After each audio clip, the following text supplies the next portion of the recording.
ನಮಸ್ಕಾರ ಎಲ್ರಿಗೂ. ಇವತ್ತಿನ ಟಾಪಿಕ್ ಏನಂದರೆ ಈ ಒಂದು ಗಿಡದ ಪರಿಚಯನ ಮಾಡಿಕೊಡ್ತೀನಿ. ಇನ್ನೊಂದು ಗಿಡ ಇದೆ, ಅದರ ಕೂಡ ಪರಿಚಯ ಮಾಡಿಕೊಡ್ತೀನಿ. ವಿಶೇಷವಾದ ಗಿಡಗಳು, ಈ ಕಾಡಿನಲ್ಲಿ ಜಾಸ್ತಿಯಾಗಿ ದೊರೆಯುವ ಗಿಡಗಳು.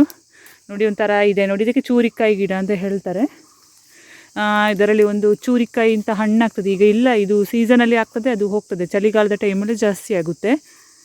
ನೋಡಿ ಈ ಎಲೆಯ ವಿಶೇಷತೆ ಏನಂದರೆ, ಇದರ ಜೊತೆ ಜೀರಿಗೆ ಮಿಕ್ಸ್ ಮಾಡಿ, ಇದರ ಈ ಸೊಪ್ಪು ನೆಕ್ಸ್ಟ್ ಜೀರಿಗೆನ ಮಿಕ್ಸ್ ಮಾಡಿ ಮಿಕ್ಸಿಯಲ್ಲಿ ಅರೆದು ತೆಂಗಿನ ಎಣ್ಣೆಗೆ ಹಾಕಿ ಚೆನ್ನಾಗಿ ಕುದಿಸಿ ಎಣ್ಣೆ ಮಾಡಿ ಅದನ್ನು ಡೈಲಿ ತಲೆ ಕೂದಲಿಗೆ ಹಚ್ಚಿದರೆ ಕೂದಲು ದಟ್ಟವಾಗಿ ಸೊಂಪಾಗಿ ಬೆಳೀತದೆ.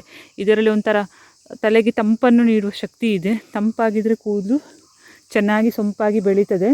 ಅದಕ್ಕೆ ಹೇಳ್ತಾ ಇದ್ದೀನಿ, ಎಲ್ಲಾದರೂ ನೀವು ಇಂಥ ಗಿಡಗಳನ್ನು ನೋಡಿದರೆ ನೋಡಿ, ಇದಕ್ಕೆಲ್ಲ ಮುಳ್ಳು ಜಾಸ್ತಿ ಇದೆ. ಮಿಸ್ ಮಾಡದೆ ಇದರ ಎಲೆಗಳನ್ನು ತಂದು ಇದು ಮಾಡಿ ಯೂಸ್ ಮಾಡಿ. ನೆಕ್ಸ್ಟ್ ಇನ್ನೊಂದು ವಿಶೇಷತೆ ಅಂದರೆ, ಈ ಚೂರಿಕಾಯಿ ಗಿಡಗಳದ್ದು ಎಲ್ಲಾದರೂ ನಮಗೆ ಸುಟ್ಟ ಗಾಯ ಇದ್ದರೆ, ಸುಟ್ಟು ಹೋಗಿದ್ರೆ ಚರ್ಮ, ಅದಕ್ಕೆ ಕೂಡ ಇದರ ಎಣ್ಣೆನ ನಾನು ಹೇಳಿದ್ನಲ್ಲ, ತಲೆ ಕೂದಲಿಗೆ ಯಾವ ರೀತಿ ಎಣ್ಣೆ ತಯಾರಿಸ್ತಾರೆ ಅದಷ್ಟೇ. ಜೀರಿಗೆನೂ ಈ ಚೂರಿಕಾಯಿನ ಎಲೆಯು ಮಿಕ್ಸ್ ಮಾಡಿ ಎಣ್ಣೆ ತಯಾರಿಸಿದರೆ ಅದನ್ನೇ ಹಚ್ಚಿದರೆ ಸಾಕು, ಚರ್ಮ ಬೇಗ ಚೆನ್ನಾಗಿ ಬರುತ್ತೆ, ಸುಟ್ಟ ಗಾಯ ಕೂಡ ವಾಸಿಯಾಗ್ತದೆ ಅಂತ ಹೇಳ್ತಾರೆ. ನಮ್ಮ ಅಜ್ಜ ಎಲ್ಲ ಇದರದ್ದೇ ಎಣ್ಣೆ ತಯಾರಿಸ್ತಾ ಇದ್ದರು. ಅದಕ್ಕೆ ನಾನು ನಿಮಗೆ ಹೇಳ್ತಾ ಇದ್ದೇನೆ. ನನಗೆ ಗೊತ್ತಿದ್ದ ಮಾಹಿತಿನ ಶೇರ್ ಮಾಡಿದ್ದೀನಿ ಈ ಗಿಡದ ಬಗ್ಗೆ. ಇನ್ನೊಂದು ಗಿಡದ ಬಗ್ಗೆ ನಾನು ಪರಿಚಯ ಮಾಡ್ತಾನೆ ಹೋಗುವ, ಯಾವ ಗಿಡ ಅಂತ ನಾನು ತೋರಿಸ್ತೇನೆ. ವಿಡಿಯೋನ ಸ್ಕಿಪ್ ಮಾಡದೆ ನೋಡಿ ಫ್ರೆಂಡ್ಸ್. ಸಬ್ಸ್ಕ್ರೈಬ್ ಮಾಡದೆ ನೋಡ್ತಾ ಇದ್ದರೆ ಸಬ್ಸ್ಕ್ರೈಬ್ ಮಾಡಿ. ಓಕೆ ಫ್ರೆಂಡ್ಸ್, ಆ ಗಿಡದ ಹತ್ರ ಹೋಗುವ. ನೋಡಿ ಫ್ರೆಂಡ್ಸ್, ಇದು ಯಾವ ಗಿಡ ಅಂತ ಗೊತ್ತಾ ನಿಮಗೆ? ಇದರ ವಿಶೇಷತೆ ಗೊತ್ತಾ ನಿಮಗೆ? ನೋಡಿ, ಇದರ ಈ ಥರ ತೆಗೆದ್ರೆ ಇದರಿಂದ ಒಂಥರ ಅಂಟು ಥರ ಬರ್ತದೆ ನೋಡಿ, ಸೊನೆ ಥರ, ಮಕ್ಕರೆ ಏನೇ ಹೇಳ್ತಾರಲ್ಲ ಅದು ಬರ್ತದೆ. ಇದನ್ನು ನಾವು ಎಲ್ಲಿ ಯೂಸ್ ಮಾಡೋದಂದರೆ, ನಮ್ಮ ಚರ್ಮದಲ್ಲಿ ದೇಹದ ಯಾವುದೇ ಭಾಗದಲ್ಲಿ ಕುರ ಆಗಿದ್ದರೆ ಇದರ ಈ ಮಕ್ಕರೆನ ಅಂಟಿಸಿದೆ ಕುರ ಇರುವ ಸುತ್ತು ಭಾಗಕ್ಕೆ ವೃತ್ತಾಕಾರದಲ್ಲಿ ಹಚ್ಚಿದರೆ ಕುರ ಒಡೆದು ಕ್ಲೀನಾಗಿ ಬೇಗ ವಾಸಿ ಆಗ್ತದೆ ಅಂತೆ. ಇದಕ್ಕೆ ಚಾಂದೆ ಮರ ಅಂತ ಹೇಳ್ತಾರೆ. ಇನ್ನು ನನಗೆ ಇನ್ನೊಂದು ಹೆಸರು ಗೊತ್ತಿಲ್ಲ.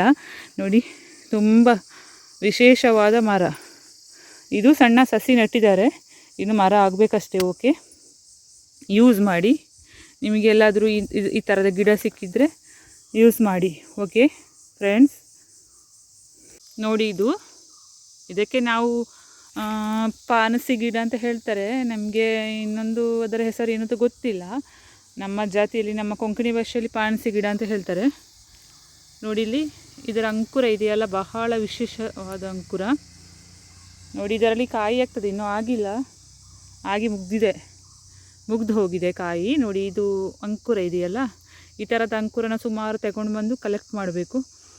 ಕಲೆಕ್ಟ್ ಮಾಡಿ ಇದನ್ನು ಚೆಂದ ಎಣ್ಣೆಯಲ್ಲಿ ಹುರಿದು ತೆಂಗಿನಕಾಯಿ ಜೊತೆ ಒಣ ಮೆಣಸಿನಕಾಯಿ, ಕೊತ್ತಂಬರಿ, ಜೀರಿಗೆ ಎಲ್ಲ ಹಾಕಿ ಅದು ಸಹ ಚೆನ್ನಾಗಿ ಹುರಿಬೇಕು. ಕೊತ್ತಂಬರಿ ಜೀರಿಗೆನೆಲ್ಲ, ತೆಂಗಿನಕಾಯಿನೆಲ್ಲ ಹುರಿದು ಈ ಅಂಕುರ ಜೊತೆ ನಾವು ಒಂಥರ ಚೆನ್ನಾಗಿ ಮಿಕ್ಸಿ ಮಾಡಿ ಇದನ್ನು ರಾಯ್ತ ರೂಪದಲ್ಲಿ ತಯಾರಿಸ್ಬೋದು.